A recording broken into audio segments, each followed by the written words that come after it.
Good morning, everyone. Welcome to the summer version of a Power Hour with the Holmdel Chamber of Commerce ChamberCast. My name is Terrence Wall, one of the co-founders of the Chamber, and we have some other co-founders in the audience today, which is wonderful, and we are glad that you could share a few minutes with us, and we're going to get right into it. First, I'd like to thank Ralph Zucker of Somerset Development and beautiful Bellworks, a gorgeous reimagined, historically important building right here in Holmdel Township. I do want to share some recent news from Bellworks. They have announced a 72,000 square foot campus offering with new flexible workspace options. So if you need workspace, Bellworks has it. Somerset announced 72,000 square feet workspace. It's called Campus at Bellworks. It's set to open by the end of 2021. It's a workspace solution that will be catering to a growing number of medium-sized businesses and enterprises in search of flexibly termed leasing solutions as their teams begin to return to the office. Bellworks is open, folks. Come on down, walk around, and participate in all the wonderful businesses that are here, such as Booskerdoo. We have the co-founder here with us today. So in the next few minutes, we're going to learn a lot, and we're going to answer a question that I often ask folks, particularly my wife Jeannie and others, is how do you do it? So after this meeting, we want to hear and leave with thoughts about how do you do it, especially with folks that are running families, they're raising children, building businesses, and still managing to get all of these things done during the day and build their families, build their businesses, and help with building the community itself. So I also want to thank a Shared Universe podcast as well. We have three fantastic guests today, and then we're going to open it up to some of the folks that came, and thank you for coming out. I know it's in the middle of the summer, so glad that you're here. Amelia Caverly is with us. She's an undergraduate from Rutgers in Classics and Philosophy with a master's from Fordham University. We know her as the co-founder of Booskerdoo, and she's here to talk to us about how she did it, how the Booskerdoo's baking program evolved from a tiny bakery at the Fairhaven location to an industrial kitchen that's serving 5 cafes and wholesale clients. So we're going to hear about that, and they're also today's coffee sponsors, so thank you very much for that. So if I talk real fast, you can take full credit for that because it's right here.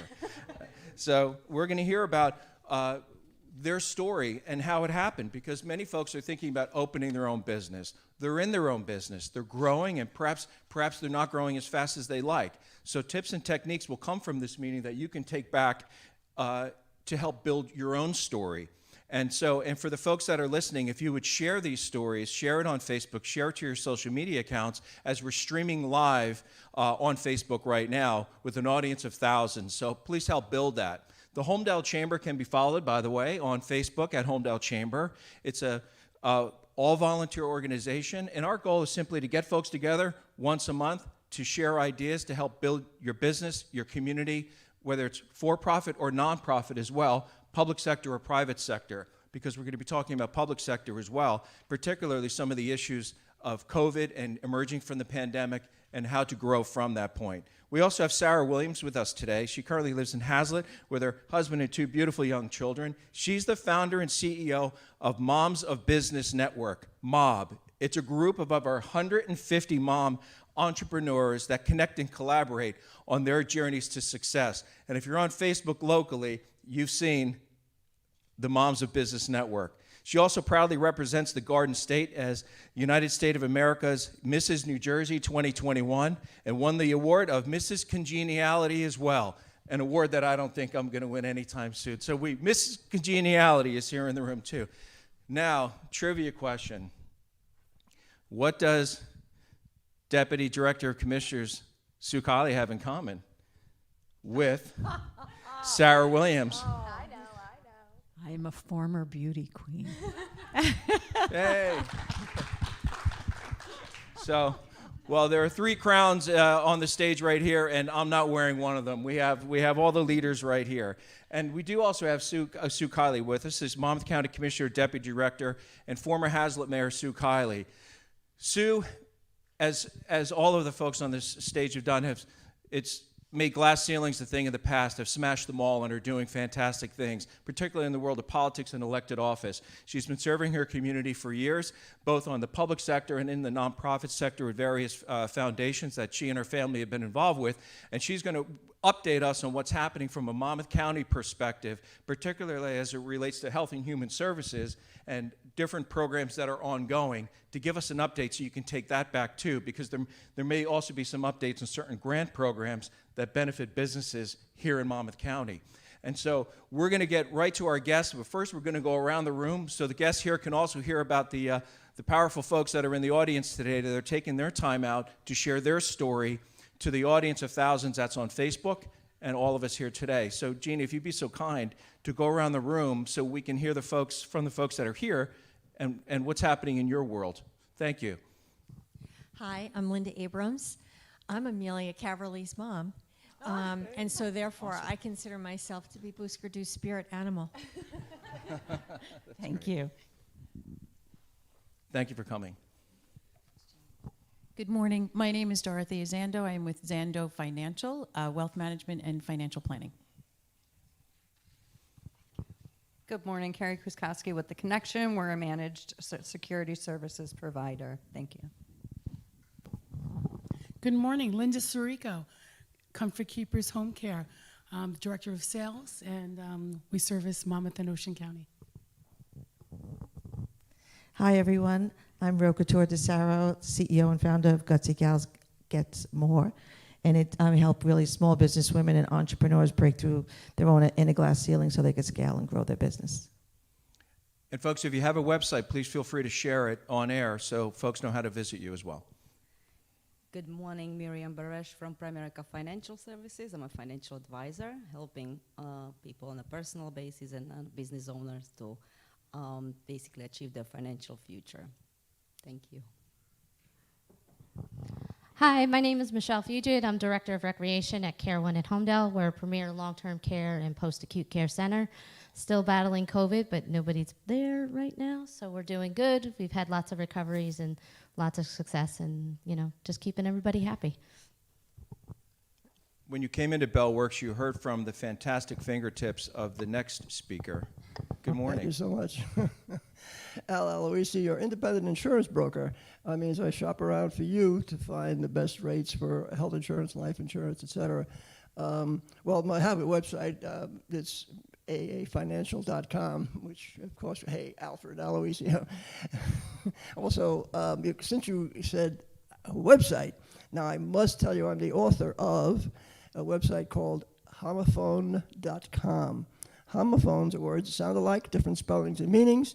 I have the most extensive list on the internet. People around the world learning English and teaching English use my site all over the world. Google pays me because, hey, I let them put ads on my site. Anyway, Al Aloisi. Oh, I'm also a tennis coach, by the way. I'm going to Atlantic City. I'm going to have to leave the meeting just a little early, but thanks for the Booskerdoo coffee. Al Aloisi is our modern-day Renaissance man. Part of a Chamber of Commerce is interacting with the public sector and working on legislative initiatives and things that benefit business, because legislation can either assist business or it could frankly get in the way. So helping cut through red tape and help move the businesses forward is an extremely important item. That's why we're very proud that the Chamber has fantastic relationships with our public sector professionals. That includes from the local level to the state level. For example, we have, who's going to say hello, is Chung-Yin Liu, who I work with on the Holmdel School Board, and thank you for your service to the school board. Really appreciate it, the Holmdel students and their parents. We also have Jerry Schaffenberger is going to be saying hello, State Assemblyman, and Vikki Flynn, who was with Jerry Schaffenberger this November. And perhaps say hello, Chung-In, and also let's hear if there's any business initiatives or legislation as well from our future Assembly folks. Thank you for the introduction. My name is Chung-In Liu. I'm the owner and instructor at the Liu Music in Middletown, and I'm also the current president of Shore Music Educator Association. Very nice to see everybody this morning. Thank you. Good morning, everyone. My name is Vikki Flynn.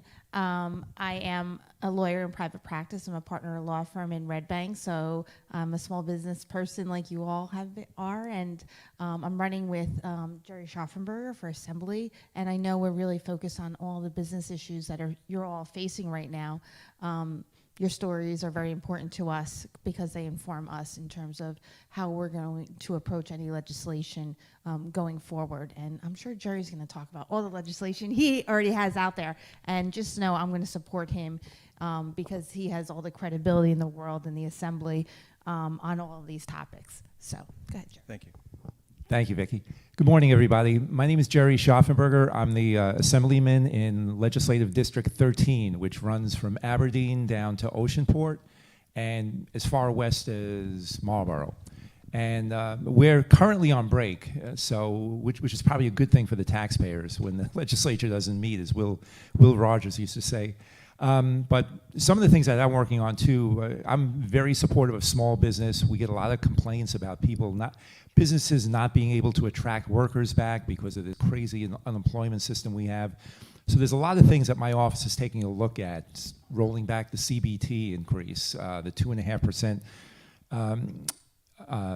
fee on insurance policies that was put in. All of these things that really hurt small businesses, medium-sized, large businesses, everything. So my office is going to have a suite of bills, hopefully to help small business get back on their feet.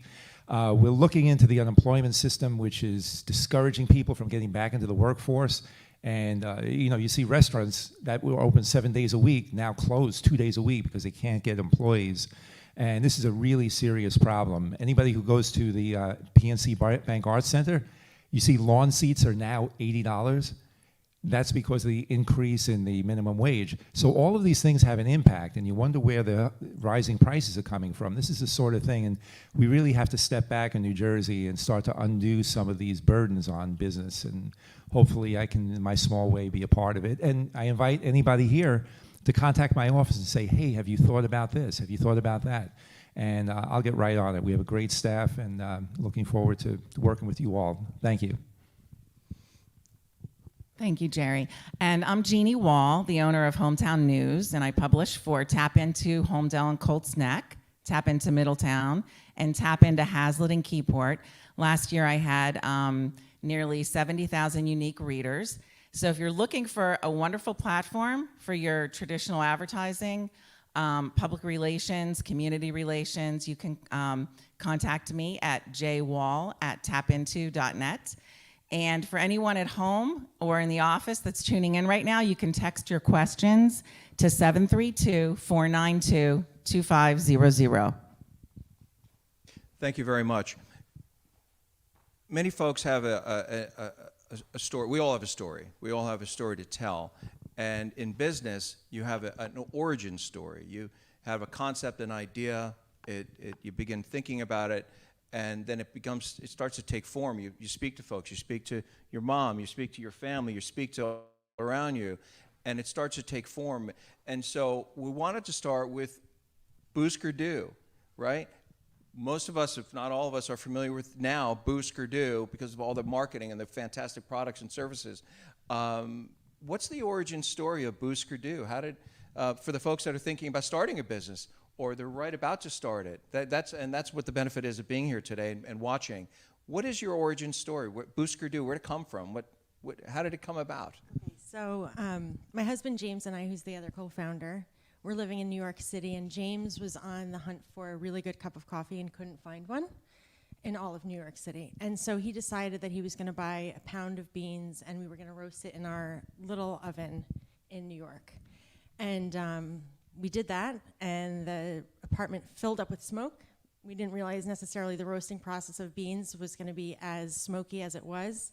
But we waited 24 hours to enjoy the coffee, and it was the best cup of coffee we've ever had. And James decided then and there that he wanted to open a coffee business. And so we started Booskerdoo in 2011. So we just had our 10-year anniversary. And while we were building that business, we had our first location in Monmouth Beach. I became pregnant with our first daughter, Claire, and while I was on maternity leave, James asked me to start baking some baked goods. So my mom was gracious enough to let me use her kitchen, and I started making pies, and the pies were doing well. So I started making muffins. The muffins were doing well. The cookies were doing well. So we decided to build a bakery in our second location in Fairhaven. We outgrew that spot, opened Asbury Park, put a new bakery in there. We've since outgrown our bakery in Asbury Park and started, we built a new bakery in Asbury Park that's now an industrial kitchen that's going to service the 5 cafes that we have so far and franchisees going forward. And it's been a long, wild ride with a lot of different twists and turns. We never knew that we were going to be a bakery. We never thought that we were going to have multiple cafes, yet here we are. So. Were there times where you thought this isn't going to work? And Yes. Yeah. What was that like when you're at that delta, at that point, that fork in the road, as they would call it? What was that like? It's stressful. It's hard to look at your partner in the face and say, I don't know if this is going to work, because it's our entire life. For example, when COVID happened, we really had a long stare at each other and thought, how is this going to work? We were lucky enough to get 2 PPP loans, which really kept us afloat. And it's all about adapting and pivoting and saying, this isn't working, what can we do differently? And I think that James and I are creative thinkers, and when we put our heads together, we come up with really innovative ideas in order to keep our business afloat and to keep our business growing. And how do you balance it also with Claire and Caroline? And also I hear there's Orion? Orion, our dog. Orion, okay. Oh, that's the star. How do you balance that? So I'd say that there are 3 components to balancing a business with kids. The first is my husband, obviously James, who's an equal, if not superior partner. He's a tremendous businessman and an amazing father. My family, my extended family, my mom, my stepdad, who live a mile away, my brother and sister-in-law, who live 2 doors down. I have an aunt who takes care of the girls also. So it's been a lot of family that's helped us. It takes a village, and I have my little village within a mile of each other. And then third, I would say it's our staff. We've tried to empower our staff as much as we can to make hard decisions when they need to be made, in order to give James and I the flexibility to be with our kids when we need to be with our kids.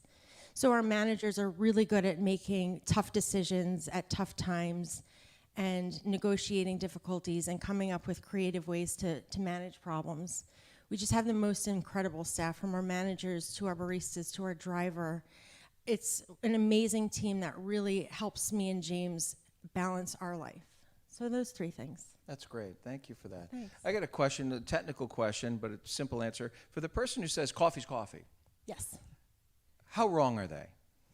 And what makes the difference between what makes a great cup of coffee? A great cup of coffee, I would say, comes from 2 things. Great beans, actually 3 things. Great beans, really good water, and making sure that your beans are not stale.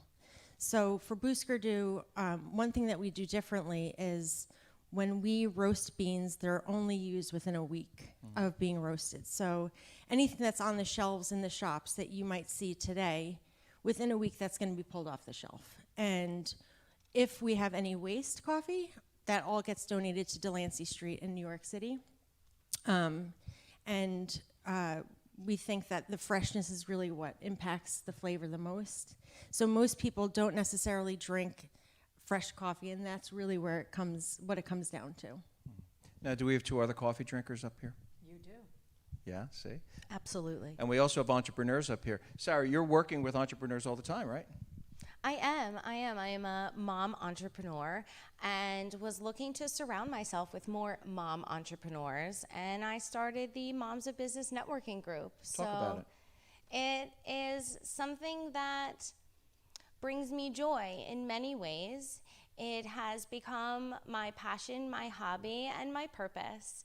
So I was feeling a little alone on my journey. I was a new stay-at-home mom. I had been a jewelry designer in the past and had done kind of luxury sales, and I was excited to do my own thing, be my own boss on my own terms. But gosh, that really encompasses a lot, right? We know there's a lot of business owners in the room, and you have to create your own logo and your own marketing plan. And Facebook changes their algorithms all the time. And how am I going to meet new friends when I'm breastfeeding? There was a lot going on, right? Us moms take on a lot of different roles. So I started my own group, and it's going to be coming up on 3 years in September. I can't believe it. So now it is a membership community where the Mob Tribe offers a plethora of entrepreneurial perks. And my role as the CEO and founder is to continue to create platforms for us moms to make more money. So we have goals. We want to take our kids on vacation. We want to go and buy ourselves really nice, beautiful shoes and not feel bad. Because moms, we carry some guilt sometimes, right? We sometimes don't buy ourselves things, maybe, or we're looking for permission, but you go for yourself. You go do it. And surround yourself with people where you want to be. That's one thing I did as I was growing my tribe, because I really didn't know anyone, is I just kept surrounding myself with people like Sue. I'm on the county committee for Hazlitt, and I'm getting to know Vikki, and I know Ro and Miriam and Carrie. It's so great to know the people that are in the room because I put myself out there. I showed up. So whether you show up in person or you show up on social, you have to show up to slay. And that's a lot of what I teach my Moms of Business tribe, is we are a community. And so the community is what brings me joy and puts money in our paychecks. It's nice when you can get that double check. And so when you hear the Booskerdoo story, you're hearing a story that you hear from other entrepreneurs as well, whether in the trials and tribulations of starting a business and just diving in and going forward, right? Absolutely. It's I'm sure some of you have seen those kind of fun memes, like that entrepreneurial life. It's kind of this up, down, up, down, up, down. And sometimes your best day one day is different than your best day another day. And it's just important, as I say, to move the needle a little bit every day. I never look at my day. As a mom, that's a joke. We're going through, like, not going through the night without peeing in bed, just keeping it real. But that's how real it is. There's just too much laundry, right? But laundry doesn't make me money. So you have to really think about what you have to achieve. I always look by the week. I swear by a planner, and I go by the week. Every Sunday, I reassess. I track every minute I'm on my phone because I have little kids, and they strive for my attention. So I do highly recommend that every Sunday you look at your phone, you look at how much time you spent on your apps, how much time you wasted scrolling through Facebook with your thumb, and really assess where you're spending your time. It's in your settings. Go under battery usage in your phone. You know, one thing you mentioned, you talk about getting together and the gatherings of folks like-minded and trying to help each other grow. You're blessed by having such a wonderful support structure, and other folks are not so lucky, right? And they may be on their own. They may be the only person in the room, the only person on the other end of the phone line, right? And so it sounds like all part of what, in addition to folks who are fortunate to have that support structure, which is part that ties also into today's culture as well, of the phones, of from my own perspective, I feel like we're losing a generation. You don't have to look too far to look at the TikTok algorithms and how they're putting folks into a rabbit hole. The Wall Street Journal just had a recent video that they set up 100 fake accounts to see how the algorithm, where it put them. And if somebody were looking at content, for example, that had to deal with dour issues and depressive-related issues, that it continues to show that content, and it ends up running them into a wall, running them into a corner where that's the only content they're seeing, which on the one hand, it's great to have content that's useful to you. On the other hand, particularly with children, it's running them into a concrete wall. And if you watch Social Dilemma on Netflix, it's like a docudrama type of thing, but it really ties to how so many folks are they're not even aware that they're being manipulated by algorithms. And so it's so important to have the real connection. Here, we're live streaming so people can see people and talk to people and meet and have that human connection, but not everyone has that network. But one of the places where you also find that network too is with your public sector folks. You mentioned the PPP loans that were designed to bridge a gap, and Monmouth County, which is one of the most fantastic counties in the state, if not the country, has a plethora of options available for businesses if you make them available to you, if you reach out, if you talk to your elected officials who are everyday citizens like us that are serving in that role to help ostensibly and hopefully to make the world a better place. So with that PPP process, Kiley, can you talk about some of the county operations and the benefits for the folks, men and women, who are at that delta, at that point where they need help to get to the next level in their business to learn and grow? Great, sure. I was wondering how you were going to tie all three of us in. I thought that was brilliant. But first, let me say congratulations to the two of you. I admire your tenacity and your courage, because I know that's not easy. We've had a couple of small businesses in the family that grew and didn't grow, so I know what that's like. I also agree with you that having a planner and writing things down makes a huge difference in your ability to be organized. I do it too. And I do it to the extent where it's a certain day that I happen to have 3 hours to do anything other than, work. I've got to go to the store. I've got to pick this up at Staples. I got to go there. I will map out my plan for where I'm going so that I spend the least amount of time on the road, and I get and it is wildly satisfying because you get everything done that you wanted to get done. So I encourage you to keep doing it. As far as my role at the county, I'm responsible for health and human services. So when COVID hit, and I'll give you an update on COVID if you want it, but Please. When COVID hit, we immediately launched programs that were going to help our residents because we knew they were going to need help. For example, seniors that always came to a senior center to have their meals couldn't go to the senior center anymore. So we had to build a network immediately that would be able to bring food to their homes, and we did that successfully. The other thing was they couldn't go to a pharmacy because they couldn't leave their homes. We built the network so that they could get prescription drugs. We had a whole resource network that was online. They could look up who their pharmacy was, who was willing to deliver anything they needed. So that was set up first. The second thing we did was try and set up a system for people to call in and get tested, which was a huge issue in the beginning, and I'm sure anybody sitting in here knows how hard it was to get an appointment. And there were several reasons for that. One was that the state was supposed to set up a registration system, and I think they had a lot of trouble doing it, so it just didn't come to fruition. Then when it did start to come, people thought, if I register with the state, I can go to Monmouth County, I can go to the pharmacy, and that wasn't the case either. Everybody had their own network and was publicizing their own. So, rough start.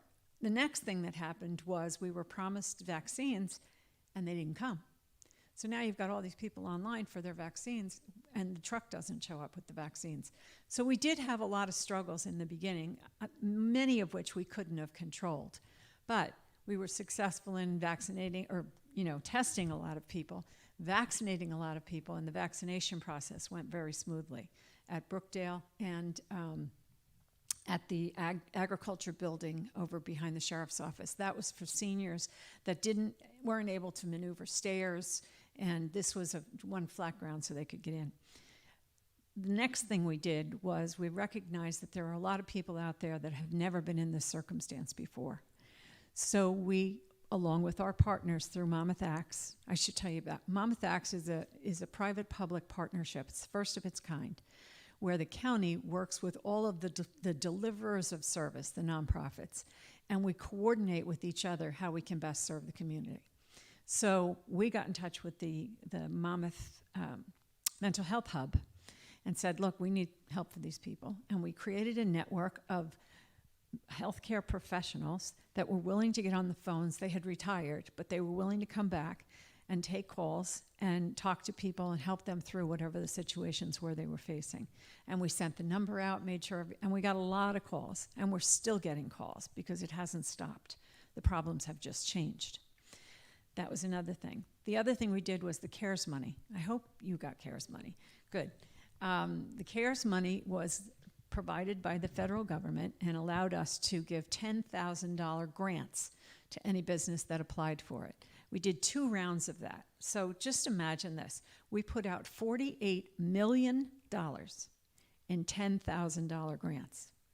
So there were a lot of people, thank God, that took advantage of that grant program, and hopefully it helped them just a little to stay on their feet. We worked with all the businesses. We did the bags. takeout in Monmouth. So we saved them a cost there by not having to pay for the bags that they were using for their products. We continue on a daily basis to look for programs that we are going to help our residents with. The most recent one is Financial Recovery Initiative. And that is all about, we took a group of professionals that are in business, whether it's corporate business or small business, and we put them on an advisory board. And we went through all of the things that people are going to be suffering with now. Childcare is one of them. Homelessness is another. How am I going to use these services that are available to me? Because I've never lost my job before, and I have no idea how to use them.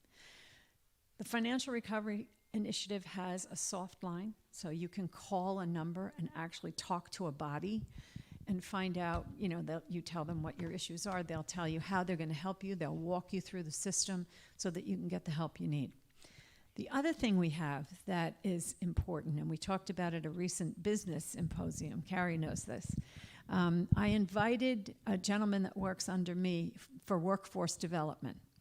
And this program is such an underutilized program. And it allows people to come in and get ready for work, whereas that means your resume, dress for success, how to do an interview, those kinds of skills. But then they also have a huge database of jobs that are available, and they'll help you prepare for an interview, et cetera. There is a computer center where you can get online and search for what you want. There's just so many resources there, and they are available, and they don't cost anything. So we've got to get the word out that that's there and they can use it. And how do folks reach out? And just as an ancillary question, to what extent do you interact with other jurisdictions like Assemblyman Schaffenberger and his offices as far as constituent services, whether it's business or just families? I think we communicate pretty well, Jerry. If we have something that we can handle within the Monmouth County Services, we will. If there's a constituent that's asking about legislation, guess who's getting the call? It goes to Jerry, But I think we coordinate communication pretty well because we're all in it for the same reason, and that's to help the residents. And if somebody just doesn't know where to start, they're overwhelmed, they don't know where to start, what's their first phone call? VisitMonmouth.com is the website. There's just about everything there. You might take a little time maneuvering to find all the different things that are available, but everything is right there. On the state level, there's a state website too. And then obviously, my number is always available. It's on our website. Jerry's number is always available. So, we're very accessible to people if they want to talk to us directly. So it's visitmonmouth.com, visitmonmouth.com, check it out. And Sarah, when you're working in your organization, you're having the different events, you're interacting with the different jurisdictions as well, public and private sector. How are those meetings, and when is the next one? What's the next big thing? For the entrepreneurs out there, you have a group of 150 or so. How does it get to 250? How does it get to 350? For the folks that are starting businesses and thinking about it and want to join you.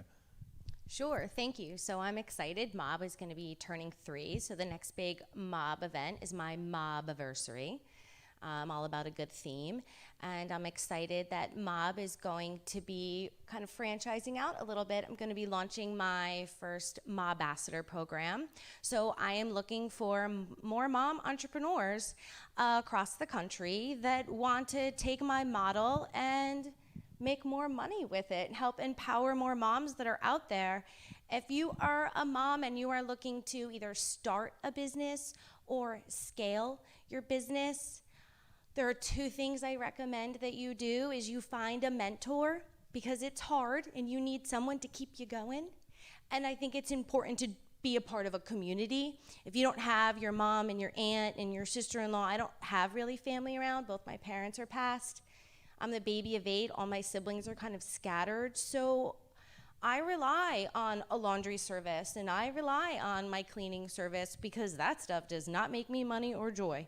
So you have to delegate what you can and show up where it matters. Show up at events, show up at your favorite Facebook group, and show up in there every day. And those tips to how to build confidence new friends, and to reinvent yourself. Here is a tip I learned from my parents over 20-something years ago when they were very successful in Amway. And I know that everyone here on this stage would agree with me that long-term success comes from long-term relationships. So if you are looking to grow or start your business, you're going to need help from your people. And so get out there, meet new people, start to get to know who can help you, because people in this community are willing to help. So I think it's about surrounding yourself with people that are where you want to be, get a coach, get a planner, and show up. Show up. What do you think, Amelia? Good tips. Excellent. Yeah, absolutely. I'm also a big planner person. Yeah? Post-it notes, planner, in the phone, on paper, on my desk. Post-it notes Post-it everywhere. notes Yeah. everywhere. I love post-it Let me ask you a notes. question in a different way. Why do people fail? And I'd like to ask that to all three of you. I think that failure can be attributed to a lot of things, but I think that the thing that's kept us afloat is our creative thinking and pivoting, looking for new solutions rather than clinging to old ones that just aren't working. That ties to reinventing yourself. Yeah. Right? Yeah. I'm sorry, go ahead, you were saying. So yeah, I think that, like you're saying, reinventing yourself. Like when Booskerdoo was just a coffee shop, there wasn't that much that separated us from other folks in Monmouth County, so we added a bakery. When we outgrew our bakery, we built another one. When we started looking around and saying, do we really want to have more corporate-owned locations, or would we rather manage a brand or manage managers? We decided to franchise. So it's all about kind of, like you're saying, reinventing yourself and making changes where they need to be made and not holding on to things that don't serve you anymore. Understood. Thank you for that. Sarah, I'd like to ask you too, why do people fail? I think failure is a choice. I think you can wake up every day and just start over. I think it's all about your attitude. The people whose businesses failed, it's because they quit. It doesn't need to be more complicated than that. You just got to move the needle a little bit every day. Grab that mentor, read. How about reading a real book of affirmations every day? You know, surround yourself with people that are going to lift you up. Calling your cousin for business advice is probably your worst advice, right? Just stay focused and know that you can do it. If you combine your passion and your purpose, you'll never find failure. Thank you for that. So I'd also like to ask you, why do people fail, and how does failure be part of the building blocks of success and building from failure and thriving from failure? You mentioned mentors, and I believe strongly in mentors. I've always had one in my career. You know, the biggest thing that I find is that you have to remove yourself from negative influences. You know, we all know no people, right? Oh, no, that'll never work. No, I'm sorry, we've always done it this way. I don't agree with you. Oh my God, drives me crazy, drives me crazy. You know, you have to surround yourself with people that are willing to step outside of the box. No idea is a bad idea, you know, and just reinvent, refresh. Well, we can't do it this way. Look what we did with all of our meetings, and we turned them into Zoom. And we kept going, and we were very successful. I mean, who would have thought we'd be doing meetings on Zoom a year and a half ago? So it's reinventing, it's being confident, that's really important, and no people. I couldn't agree more. I couldn't agree more. And because sometimes you win and sometimes you lose. I had I was at a fork in the road once. I was coaching our son Teddy in soccer, and the kids were asking, you know, Coach, are we winning? Are we winning, or how are we doing? Are we winning? And these are all little kids. And I looked around, and I looked behind them, and I see all the moms and some of the dads. It was like this real pivotal moment. And I said, we're actually losing. Sorry, it's not a participation. We're losing, and that's great. And here's why it's great, because you're learning about how to win and how to get to the next step. And they thought it was great. They had no problem with it. Right now we're losing, and now we're going to convert that to winning, because we're learning about how to actually get that ball in and do different things like that. But but you're in the hunt. To me, I use the phrase you're in the hunt. Whether it's, for example, it's election. For example, if you hear wonderful things from Sue Kiley today, and you're always so kind to come to a chamber to speak, if you want somebody that powerful to continue working for you, she's on the ballot in November. She's on the ballot in November with, by the way, her team of running mates, current Assemblyman Jerry Schaffenberger and Assembly candidate Vikki Flynn, who just recently won a I'll primary. pay you later. It's true. But you know, really, you're in the hunt. You're putting yourself out there as a volunteer, saying, you know, I'm going to give this a shot. It may go well, it may go poorly. But the nice thing about elections is the beginning, middle, and an end. But the point is, you're in it, you're trying, you're doing it. Don't be fearful, right? Just try it. And that's just really important. We're going to open it up for questions in a minute because I know we're keeping it tight on a time schedule here. But that's why we also talk about failure. Failure's okay. You know, we're going to meet some folks this week that are going to come in and look at some of the services where I'm involved in a municipality, and we're going to find out what's working, but I really want to know what's failing so we can fix it, right? And both of them are okay. When we have annual audits, if you're in government, you have audits every single year. You know, it's wonderful if you have a clean audit and there are no comments, but in many ways it's not. You want them to find the items that you need to do better to improve, whether it's operations in Booskerdoo or other different things in the county or with your entrepreneur network. So that's why I wanted to talk a little bit about failure, because some folks are failing and they're like, is that okay? Of course it's okay. That's life, right? And so and removing negative influences is so important. And social media is a huge part of it. And the more people talk about that, the better. You know, what I'd like to do, if we can, we're open it up to questions, because they've gotten a lot of content from you about different things. And then how we then like to wrap up is to hear about the next big thing, right? So we'll finish with that, just to give you a head start on that question, because I know you're expanding, you've got different things going on, and boy, you're involved in so many different initiatives too. So we're going to hear about that too. So Jeannie, if we could do that. Sure. We have a couple questions that were texted to me. This one is for Sue Williams. Is your organization open to all women, or do you have to be a working mom? Thank Sarah, you. yeah. So for the Moms of Business Network, you either have to be a mom or a stepmom, foster mom, no fur moms.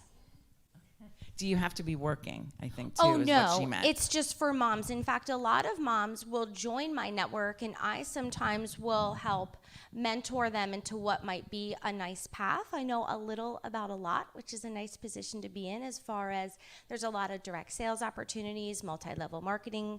I help people design their logo or their brand. So I'm here to help you if you just want to make a new friend, or if you want to make your first million, I'm here. Thank you. Someone texted, can anyone talk about a hurdle that was significant that they overcame? Marjorie Sousa. Is there anyone that would like to talk about a significant hurdle that they overcame? I would volunteer maybe bridging COVID. Yeah. That sounds like bridging COVID.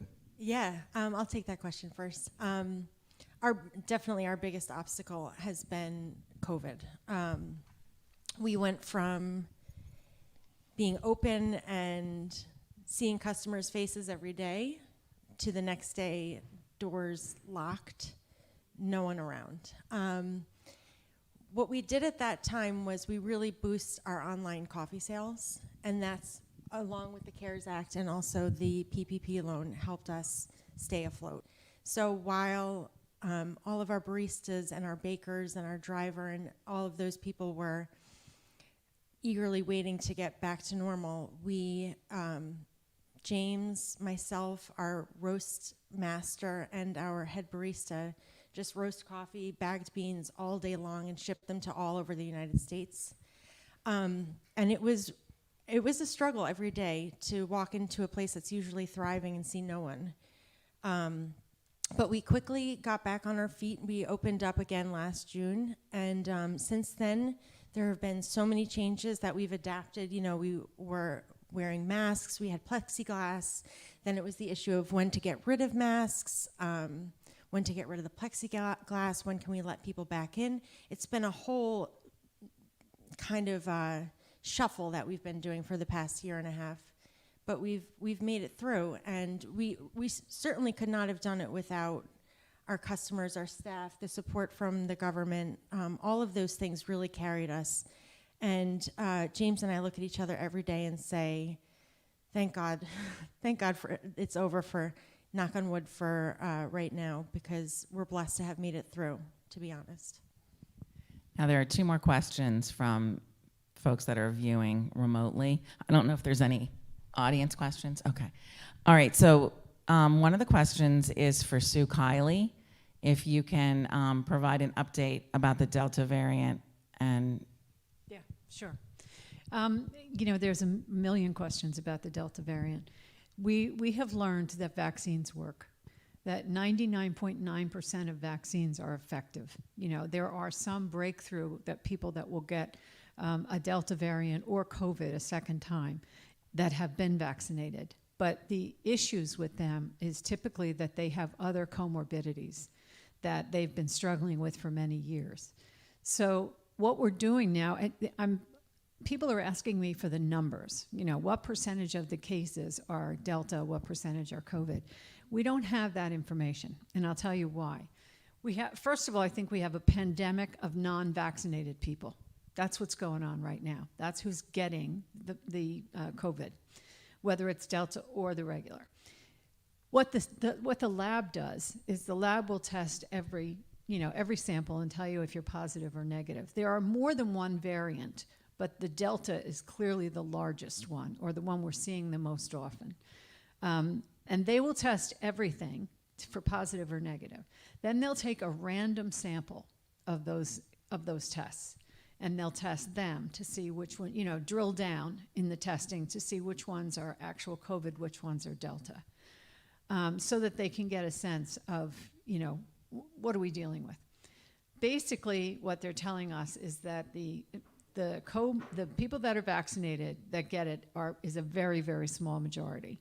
And those are typically the ones they also test for the Delta, and it's a mixed bag. I had someone call me yesterday, and I was on the phone with her for quite a long time because she was very frustrated. She wanted to know exactly what percentage of the COVID cases today are the Delta variant. And I can't tell you that because I don't have a number to give you. I wish I did.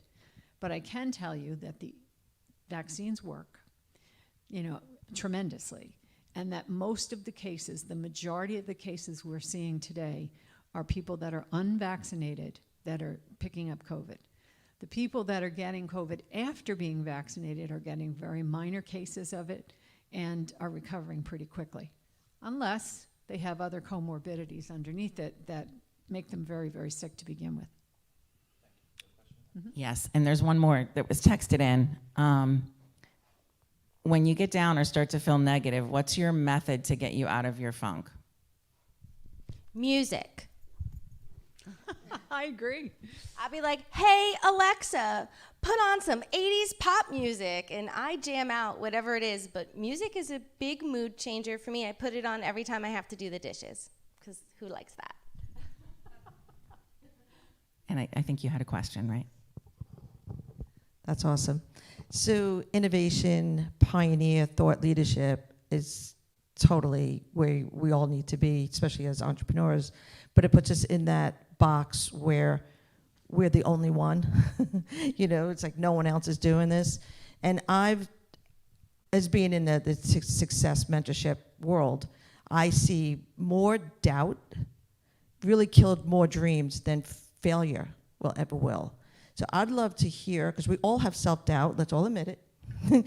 We all get self-doubt. I would like to hear one or two things that you do that get you out of that self-doubt and keeps you going and moving forward.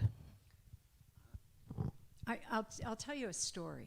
I was in a very large $22 billion company, and they did an exercise with all the salespeople, and they had us all sit at tables, and then we would rotate. So I had a book, and the guy across from me had a book. And some of these people, I had no idea who they were, and some of them I knew very well.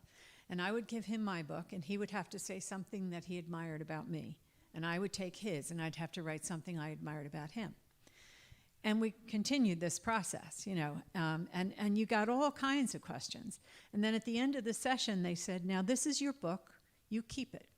And anytime you're feeling down, you open it up and you read it. And this is what people think of you, no matter what you think of yourself. And I thought that was probably the most beneficial thing I've ever seen as it relates to helping you through a self-doubt moment, But I mean, you can do that with anybody. You can do it with family members. You can, you know, tell me why I'm good. You know, talk me out of this doubt. Tell me why I'm going to make it here, you know.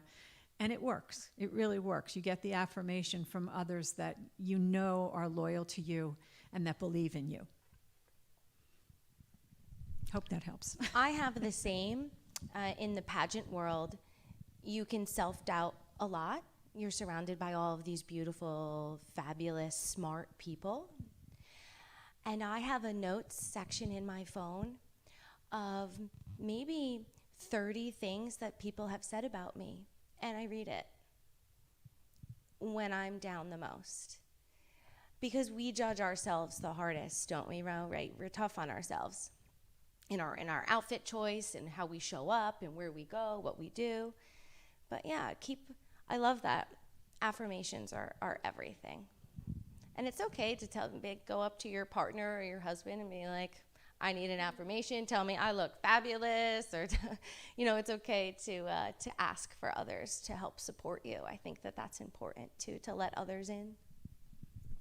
I think this might sound hokey, but when I'm feeling self-doubt, I put everything down and I focus on things that I know are positive at that moment, and that always goes back to my kids.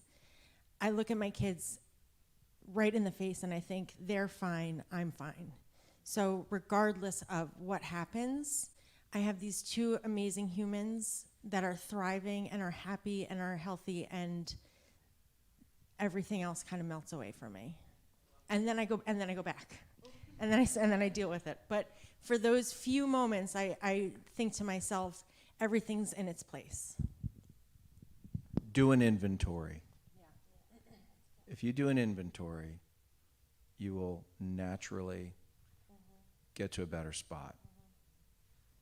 I would do an inventory. Jeannie? Any more questions? You're not getting rid of any inventory, are you?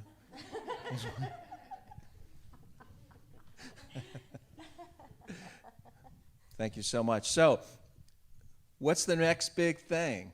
Kiley. November 2nd. November 2nd, Kiley. That's the next big thing. Yep. And who's on your ticket, by the way? Oh my God, we have a lot of people on the ticket. This is the long Republican line. We've got Jack Chitterelli on the ticket. We've got Jerry Schaffenberger, Declan O'Scanlan. We've got Jerry Schaffenberger. We've got Vikki Flynn. We've got a new woman running for surrogate, because the surrogate that we have now, Rosemary Peters, is retiring. Yes. So Maureen Raish is running for surrogate. I'm running for, there's only one commissioner job up, and that's mine. And then all of the local races come right after that. Well, and all the best to you. And Rosemary Peters, hats off to you. Congratulations on a wonderful journey. And may all the other journeys that you're involved with be fantastic. So we appreciate your service. Sarah, what's the next big thing? Thursday, September 23rd, is my Mobiversary Gala. I have rented out the Monmouth Museum. I invite everyone to come and support the moms of business. I'm also going to be launching my first ever nonprofit, which I'm very excited about. It's called the Girls Entrepreneurial Training Network, the GetNet. You can check us out at thegetnet.com or momsofbusiness.com. Go to the About section, find me on Facebook, be my friend. I'd love to connect, have you be at my gala, or help support me in my new nonprofit, which will be encouraging young high school girls to slay their dreams and build their own business. Thank you, everyone. So what's up for Booskerdoo? We have 2 new locations in the works. Awesome. One near Asbury Park and one near Holmdel. And we are also franchising. Wow. So we have one franchisee that's already lined up. We're looking for locations right now, and we're looking to sell 2 more franchises by the end of the year. Well, that's awesome. Congratulations to all of you. And for the Holmdel Chamber, we'd like to ask the chamber members to please tag and get your information to Facebook at Holmdel Chamber. We're going to be promoting your businesses more for the rest of the balance of the year to try to establish even better connectivity, better collaboration, and just better. And we hope that all the folks that are watching and listening to tune in next month. We typically have a meeting every month, typically the last Tuesday of the month. And share your thoughts and ideas, comments and criticisms, and how to make the Holmdel Chamber a wonderful volunteer organization that you're proud to be part of and you want to continue to share your time. I want to thank again Ralph Zucker and Somerset Development, all the folks at Bellworks. Go to bell.works and see the fantastic things that are going on here in this beautiful, beautiful building. And just a huge thank you to all of the everyday folks that are here in the audience and on the stage doing extraordinary things. We wish you tremendous success. Thank you again. I really appreciate everyone being with us today. Thank you. Thank you.